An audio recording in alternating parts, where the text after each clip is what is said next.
P block जो है उसमें रिवाइज करवाने लायक ऐसा कुछ तो है नहीं, क्योंकि सारी रिएक्शन है।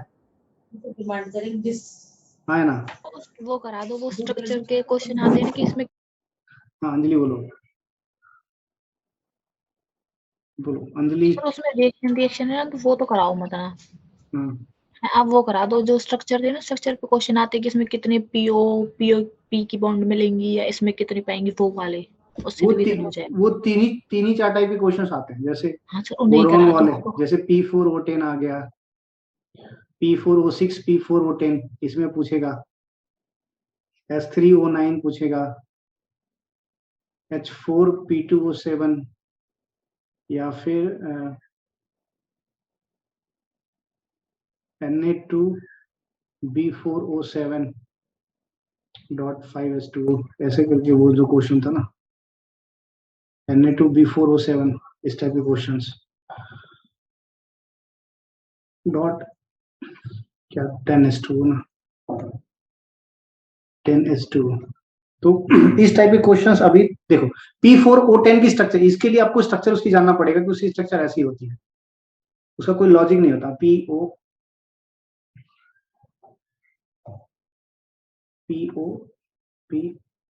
यहाँ पे P, यहाँ पे O, फिर P, यहाँ पे O, तो PO बॉन्ड बनाना, ठीक है। उसके बाद P4O10 के लिए क्या करना है, ये ऐसे करना है, ये ऐसे, तो P4O10 की स्ट्रक्चर ये हो जाती है।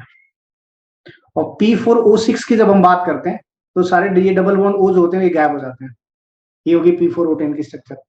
H4P2O7 की स्ट्रक्चर कैसे होती है, देखो। अच्छा एक क्वेश्चन और भी आता है कि अगर मान जैसे सपोज करो उन्होंने बोल दिया H4P2O7 में क्या P बॉन्ड P प्रेजेंट है या नहीं है, तो अगर आप इनकी ऑक्सीडेशन स्टेट कैलकुलेट करो, ठीक है, जैसे यहाँ पे 4 + 2 - 14 = 0, तो आप देखोगे 2x = तो 2x = 10, तो x = 5 आ रहा है, ठीक है। x = क्या आ रहा है, 5। अगर 2 एलिमेंट होंगे, ध्यान से सुनो, if 2 element present, if 2 or more than 2 element present and compound is element present in maximum oxidation state, मतलब यहाँ पे 2 एलिमेंट फास्फोरस के हैं और फास्फोरस मैक्सिमम में है, तो POP लिंकेज प्रेजेंट होगी, POP बॉन्ड प्रेजेंट होगा उसके अंदर। और अगर मान लो x दो एलिमेंट है, सपोज करो 2 एलिमेंट आ गए, यहाँ पे x है, यहाँ पे P2, यहाँ पे कुछ भी आ गया y, यहाँ पे 2 एलिमेंट है, बट ऑक्सीडेशन स्टेट क्या है, <5 है, तो उसमें P bond P linkage present होगा, ये ध्यान रखना। तो कभी कभी क्वेश्चन पूछ देते हैं, 3-4 कंपाउंड देंगे और पूछेंगे कि किसमें POP लिंकेज प्रेजेंट होगी। जैसे क्वेश्चन देखो S3O9, क्वेश्चन इसमें ये है कि S bond S linkage present होगी या नहीं, तो क्या करना है, 3x - 18 = 0, तो x = +6, ये मैक्स ऑक्सीडेशन स्टेट में, इसका मतलब SOS लिंकेज प्रेजेंट होगी इसके अंदर, SS लिंकेज प्रेजेंट नहीं होगी। क्लियर, यस और नो? Yes sir. अगर कोई भी एलिमेंट अपने मैक्सिमम ऑक्सीडेशन स्टेट में है तो उसमें इन जनरल, बाकी ये जो मेन वाले हैं जिनकी स्ट्रक्चर आपको याद रखनी है, तो इनकी स्ट्रक्चर आपको माइंड में याद रखनी है, ठीक है। जैसे P4O6 की स्ट्रक्चर क्या होती है, P4O10 की स्ट्रक्चर क्या होती है, Na2B4O7 की स्ट्रक्चर भी वैसे ही सिमिलर होती है, BOB, फिर BO, यहाँ पे BOB, ये होता है OH OH OH, और यहाँ पे भी OH, और एक O इसके बीच में होता है, यहाँ पे माइनस लगा होता है, ये Na2B4O7 की स्ट्रक्चर हो जाती है। तो आपको इन टाइप के स्ट्रक्चर्स में ऐसे देखना होता है कि जो भी स्ट्रक्चर गिवन हो, पहले उनका ऑक्सीजन स्टेट निकालो, तो देखो कि क्या मतलब एलिमेंट का, जैसे POP लिंकेज है या PP लिंकेज है, कौन से लिंकेज प्रेजेंट है उसके हिसाब से, या फिर आपको उसकी स्ट्रक्चर पता हो। क्लियर? Yes sir. क्वेश्चंस करते हैं, एक आधे 2 क्वेश्चंस आएंगे तो उसमें देखेंगे कि अपन क्या लॉजिक लगा के क्वेश्चंस करेंगे, ठीक है। जो आपने पीछे वाली क्लास में क्वेश्चन था ना, उसमें ये पूछा था कि dx² - y² कौन सी डेल्टा वाली बॉन्ड में फॉर्मेशन कराएगी। उसका ना गूगल पे देखा था, उसमें dx² - y² थी जब हम z को इंटरन्यूक्लियर एक्सिस मान रहे थे।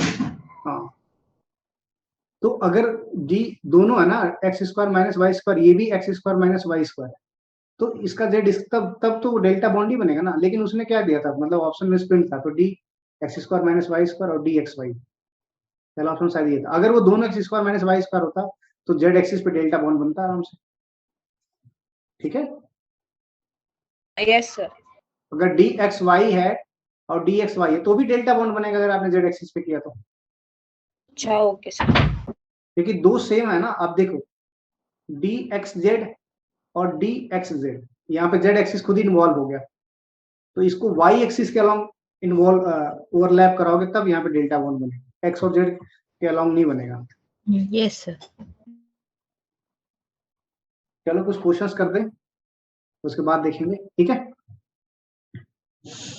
2021 का क्वेश्चन देखोगे, बोलोगे सर कितना डिफिकल्ट क्वेश्चन है। NaF KF MgO CaO lattice energy.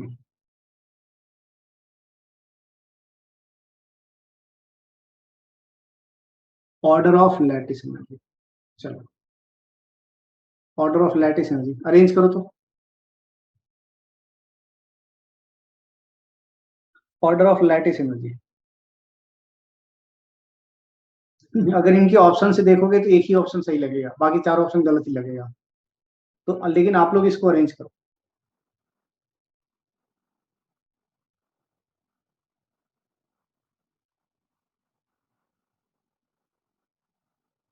Next question है order of melting point.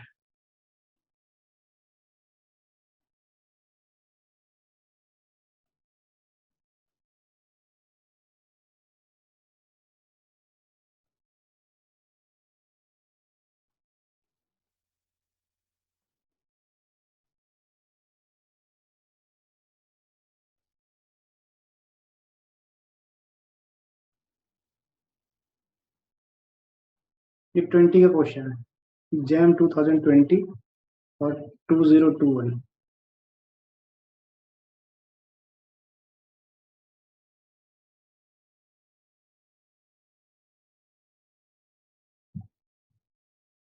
On hydrolysis of aluminium carbide,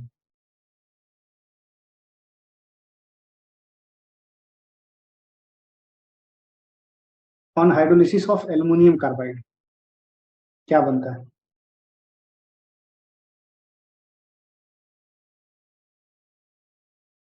BF3 plus H2O क्या बनेगा? ये 2019 का क्वेश्चन है और ये 18 का।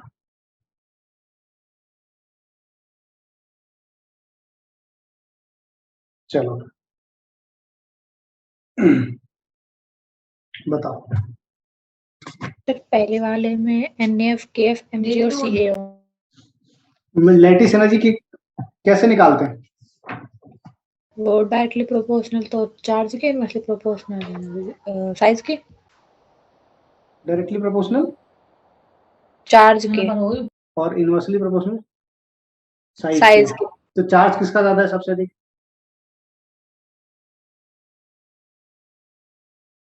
Mg वाले का। तो सबसे अधिक किसकी होगी? Mg की। Mg की, फिर CaO की,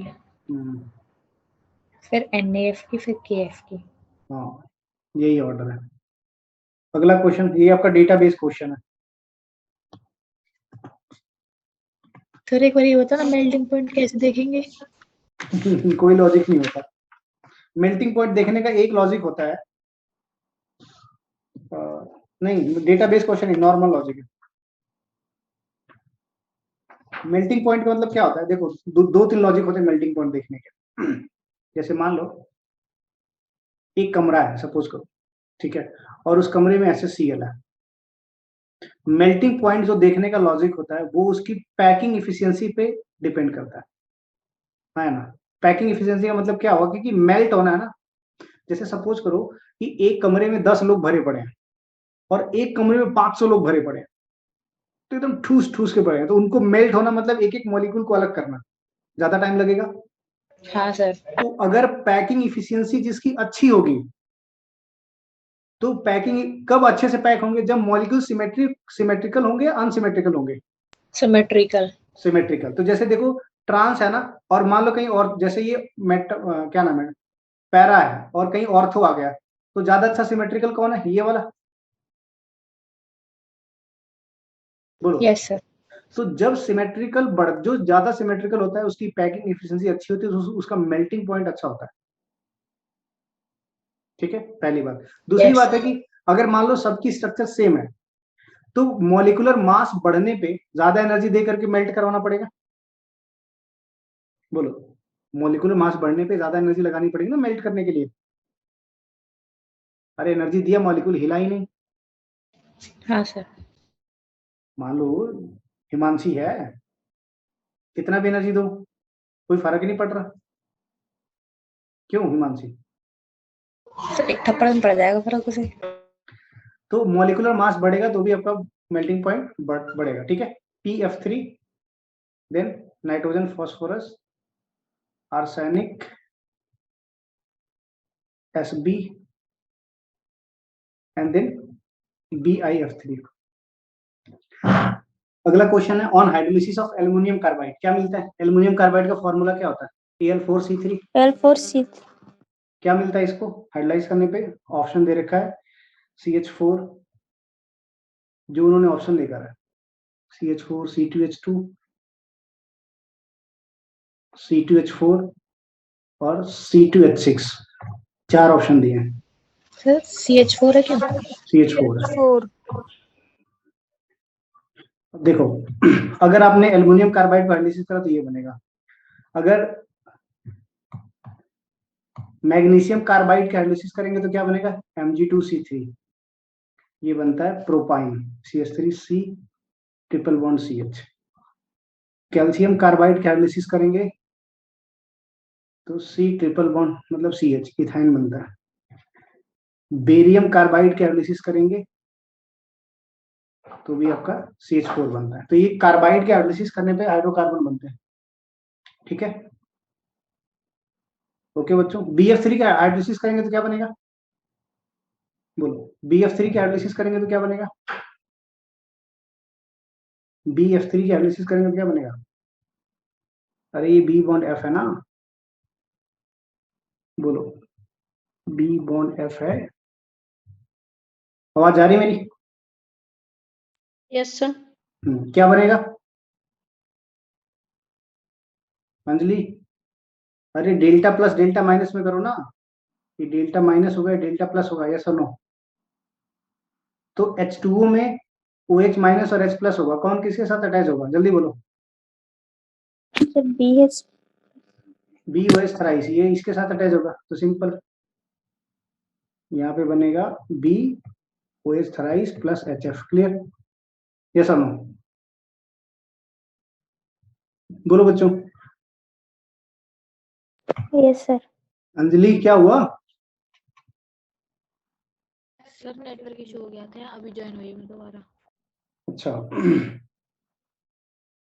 ये क्वेश्चन दिया है calcium carbonate, magnesium carbonate, beryllium, magnesium, calcium, strontium और बेरियम, इनकी थर्मल स्टेबिलिटी बतानी है। Thermal thermal So stability. BaCO3 का हाई होगा, then SrCO3, then MgCO3, then CaCO3. क्यों ऐसा क्यों होगा? सर इसका पोलराइजेशन पावर डिक्रीज हो रहा है ना डाउन द ग्रुप।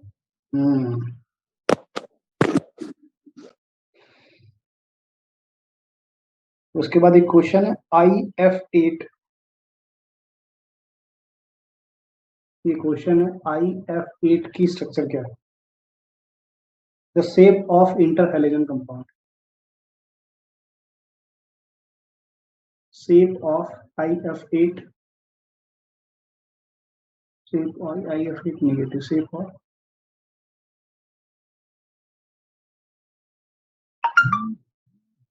यहाँ पे माइनस लेके नहीं दिया, इस क्वेश्चन में माइनस उन्होंने दिया नहीं है, बट बिना माइनस के काम चलेगा नहीं।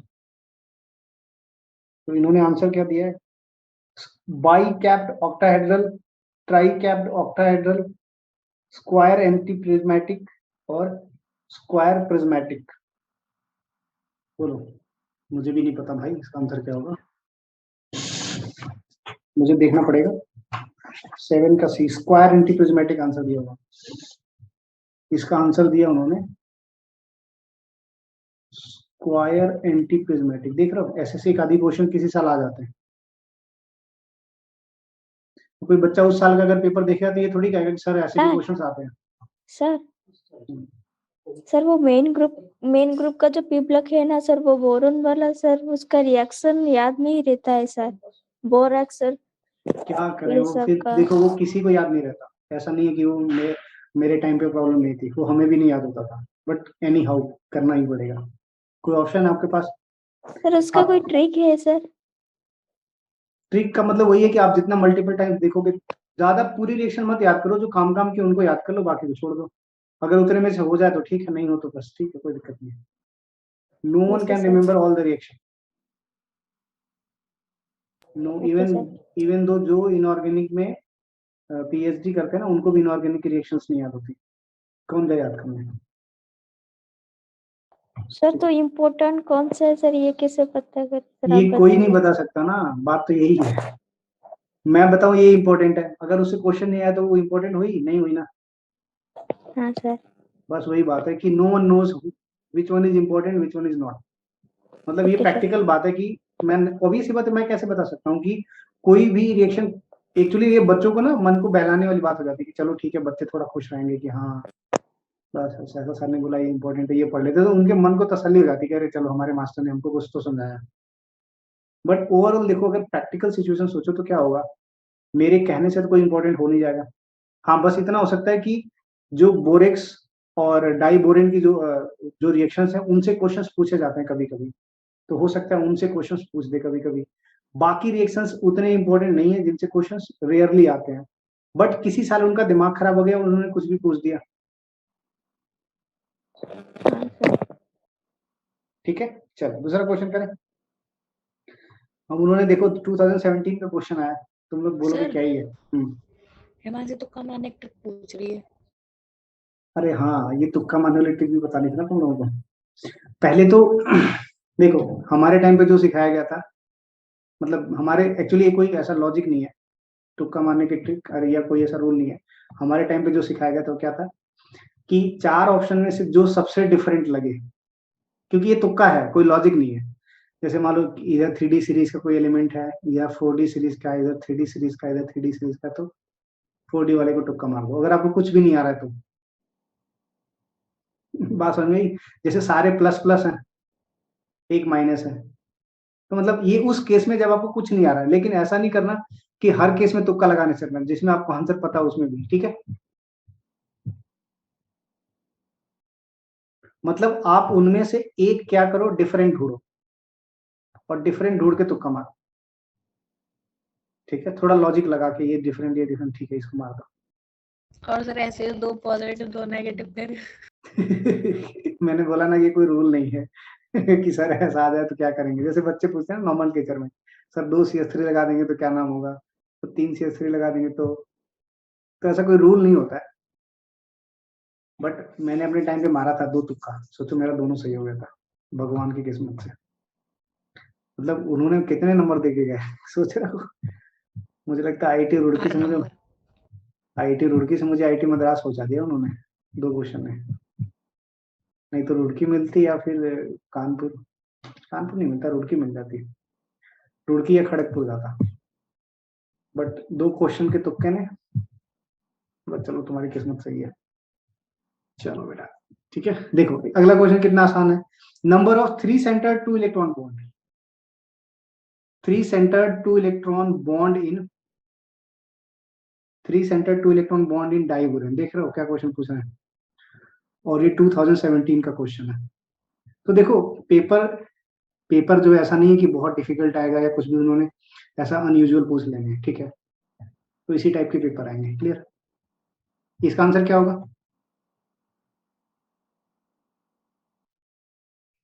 तो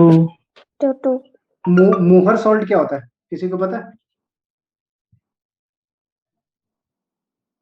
मोहर्स सॉल्ट। क्वेश्चन पूछ रखा है कि number of mole of ion produce by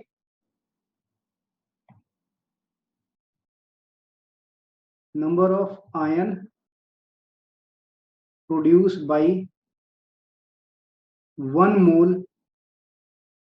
Bohr's salt. एक मोल से कितने आयंस प्रोड्यूस होंगे, तो इसका फॉर्मूला अगर आपको पता होगा तो हो जाएगा। वो होता है ना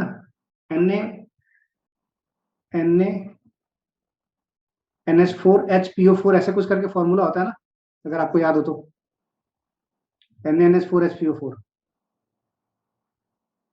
बोलो, उसी टाइप से कोई फॉर्मूला होता है, एक बार गूगल मार लेना, ठीक है। बोलो बच्चों, क्लियर। अगला क्वेश्चन है, अगला क्वेश्चन आपने पहले ही किया गया।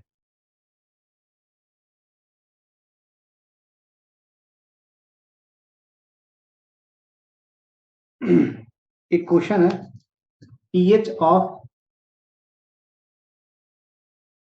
pH of an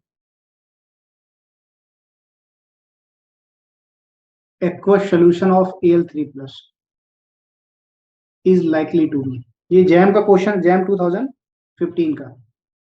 acidic. क्यों? Al3 प्लस है, प्लस H2O करोगे तो क्या बनेगा? AlOH थ्राइस बनेगा प्लस H प्लस, यही तो बनेगा एसिडिक सोल्यूशन। Yes sir. हाँ, एक और क्वेश्चन देखो ध्यान से, ये क्वेश्चन शायद आपने किया होगा। SI है, इधर CH3 है, मतलब ये ऐसे दे रखा है CH3 ट्वाइस SiCl2 है और CH3 SiCl3, तो इनकी हाइड्रोलिसिस करने पर ऑन हाइड्रोलाइसिस कौन से पॉलीमर बनेंगे? Linear silicon, cross link silicon, क्या बनेगा? इसमें लीनियर बनेगा कि इसमें cross link? Cross link silicon बनेगा CH3 होल टू Cl2 में। इसमें क्रॉस लिंक, और इसमें दूसरे वाले में क्या बनेगा? सर इसमें लीनियर। क्या क्या क्या?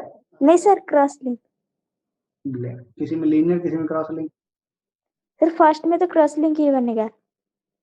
फर्स्ट में क्यों क्रॉस लिंक बनेगा? यहाँ पे सिलिकॉन है और अगर CH3 दो हैं तो 2 Cl इधर इधर से जुड़ेंगे ना, तो ये लीनियर बनेगा, लीनियर सिलिकॉन्स। ये पढ़ाया था नहीं पढ़ाया था? और पढ़ाया था सर। इसमें क्रॉस लिंक सिलिकॉन बनेगा। अंजलि, ये पढ़ाया था नहीं पढ़ाया था आपको? सर आपने पढ़ाया तो होगा, पर मैंने पढ़ाया नहीं ये चैप्टर। क्यों? अरे इसे क्वेश्चन आते हैं भाई। रिएक्शन नहीं होती याद है? क्या कह रही है? अरे रिएक्शन याद नहीं होती मुझे। अरे बाबा, इसमें देख कुछ करना नहीं है, देख ध्यान से कि अगर सिलिकॉन के पास 2 Cl है ना, इधर 2 Cl और इधर आपका CH3 है, इधर भी आपका CH3 है, जब पानी से वॉश करेगी तो ये भी OH हो जाएगा, ये भी OH हो जाएगा, तो ऐसे लीनियरली जुड़ते चले जाएंगे, तो ये लीनियर सिलिकॉन हो गया। अगर सिर्फ एक ही Cl होगा इसके अंदर, एक Cl होगा, बाकी 3 CH3 होंगे ऐसे, तो केवल एक ही H होएगा, इसे बोलेंगे चेन टर्मिनेटिंग सिलिकॉन्स। हाँ ना, क्योंकि ये जहां से भी जुड़ेगा वहां पे चेन आगे नहीं बढ़ेगी। Chain terminating, chain propagating, linear, crossing, ऐसे बताया था ना। बोलो सर। रोजस्मिता।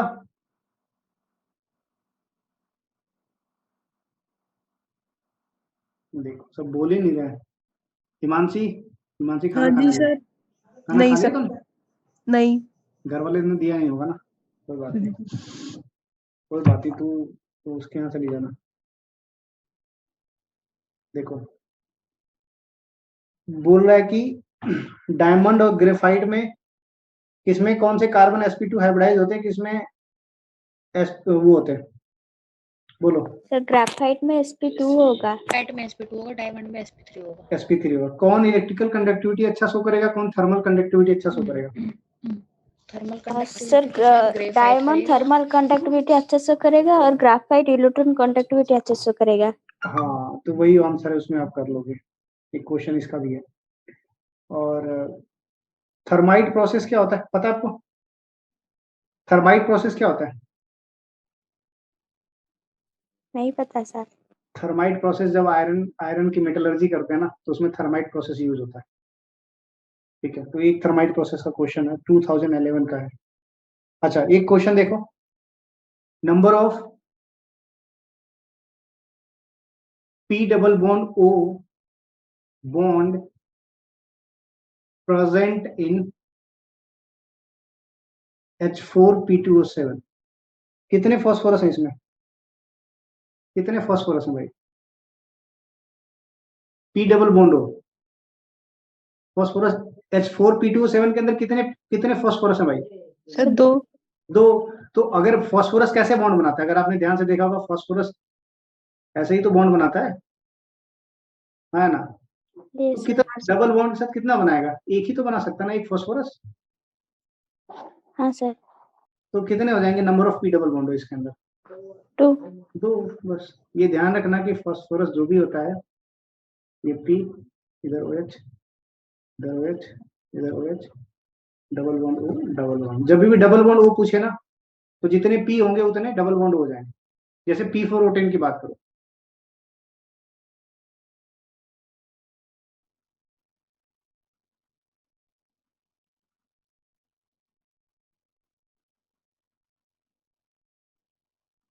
कहीं कुछ गड़बड़ किया गया?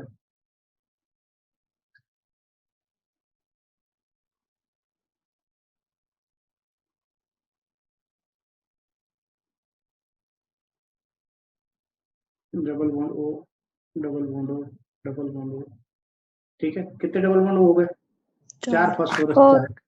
लेकिन ध्यान रहे, P4O6 में number of P double bond O क्या होते हैं?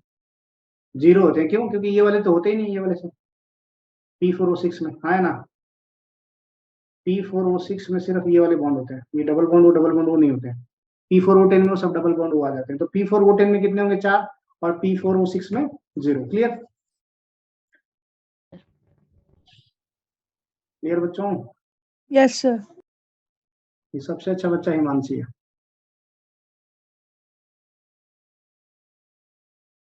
अगला क्वेश्चन है कि N ट्रिपल बॉन्ड ये है, इसके ऊपर बताना है कि फॉर्मल चार्ज कितना है, पूरे कंपाउंड में -1 है, तो आपको फॉर्मल चार्ज बताना है। ठीक है, अगला क्वेश्चन क्या है?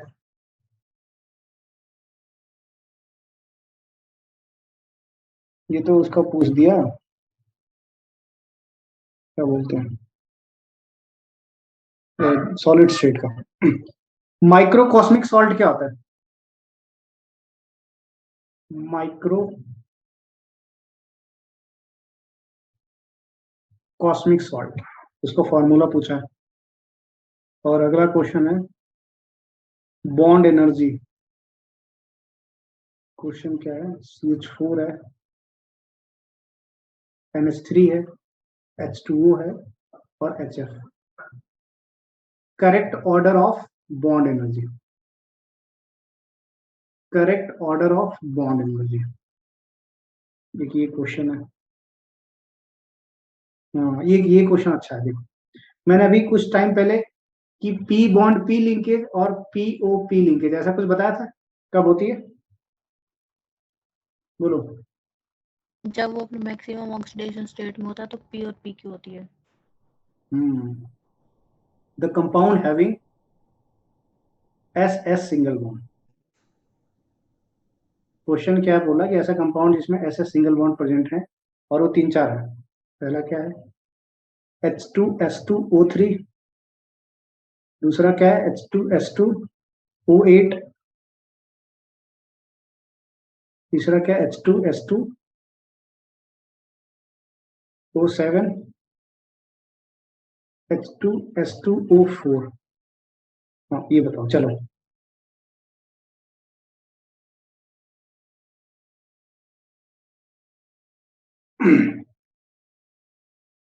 किसमें पक्का नहीं होगी?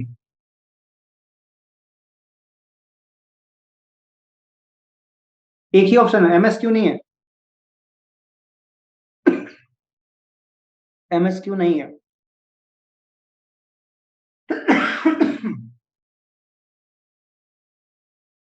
चलो पहले वाले क्वेश्चन का आंसर क्या होगा? पहले वाले क्वेश्चन का आंसर क्या होगा? टू। फॉर्मल चार्ज में देखो, अच्छा दूसरे वाले क्वेश्चन में देखो, ये N double bond N double bond N, यहाँ पे माइनस, यहाँ पे माइनस, यहाँ पे प्लस वन, तो minus one plus one plus one, तभी तो ओवरऑल पे माइनस वन होगा। ऑक्टेट से जितना कम ज्यादा होगा वही उस पर फॉर्मल चार्ज आ जाएगा। ऑक्टेट कंप्लीट करने के लिए जितना इलेक्ट्रॉन लेना देना करेगा वो क्या होगा? Formal charge. क्लियर?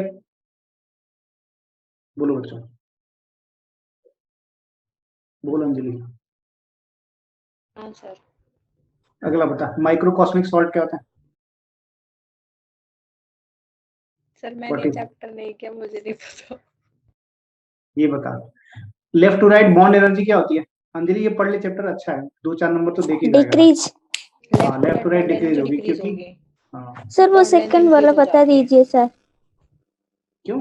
अरे बाबा, नाइट्रोजन के ऊपर कितने चार्ज है? यहाँ पे 4 बॉन्ड बना रखा है ना, ये प्लस वन, ये माइनस वन, और ये क्या माइनस वन, तो इसका फॉर्मल चार्ज माइनस वन, इसका फॉर्मल चार्ज प्लस वन, इसका। ठीक है। Yes sir. अब जैसे ओ बॉन्ड ओ है, ये ऑब्वियस सी बात, ये प्लस वन होगा, ये माइनस वन, ये जीरो होगा, इसका फॉर्मल चार्ज जीरो, इसका प्लस वन, इसका माइनस वन। क्लियर? बोलो। Yes sir. अगले ये नेक्स्ट क्वेश्चन बताओ, ये वाला क्वेश्चन। सर H2SO4 का। H2S2O4 correct answer. देखो H2S2O3 में कैसी स्ट्रक्चर होती है? H2S2O4 पढ़ा आपने? यहाँ पे सल्फर, डबल बॉन्ड सल्फर, ये आता है H2S2O3, ये स्ट्रक्चर होती है, डबल बॉन्ड ऐसा आ जाता है। तो इसमें भी नहीं होगी, इसमें भी नहीं होगा, तो एक ही ऑप्शन बचेगा आपका H2S2O4। क्लियर? बोल अंजलि। हाँ सर। बाकी तो क्या ही है। हाइपोफॉस्फोरस क्या होता है?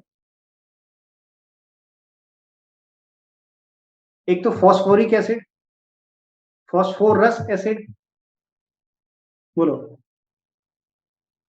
अरे कुछ तो बोलो।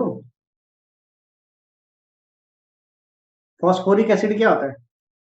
H3PO4, phosphorous acid H3PO2, hypophosphorous H3PO2, यही तो हाइपो होगा।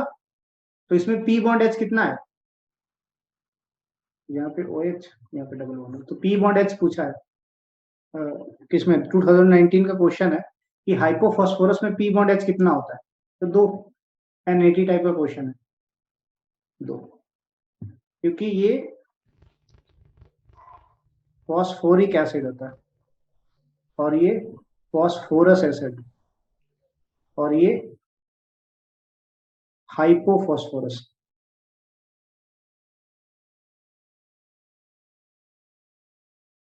क्लियर? बोलो। सर इसका आंसर बता दो। अरे inert pair effect. Sir GF2SAF2CF2 ऐसे होगा। हाँ, लोअर ऑक्सीजन स्टेट की स्टेबिलिटी बढ़ेगी ना, सर हायर ऑक्सीडेशन स्टेट का बढ़ेगा ना। लोअर का बढ़ेगा, decrease। हायर का कम होता है। CF4 SiF4 हाँ GE, हाँ सर, हाँ सर। फिर PbF4।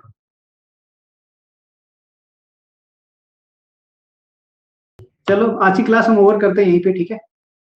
Yes sir. तो कल हम पढ़ेंगे स्टीरियोकेमिस्ट्री, ठीक है?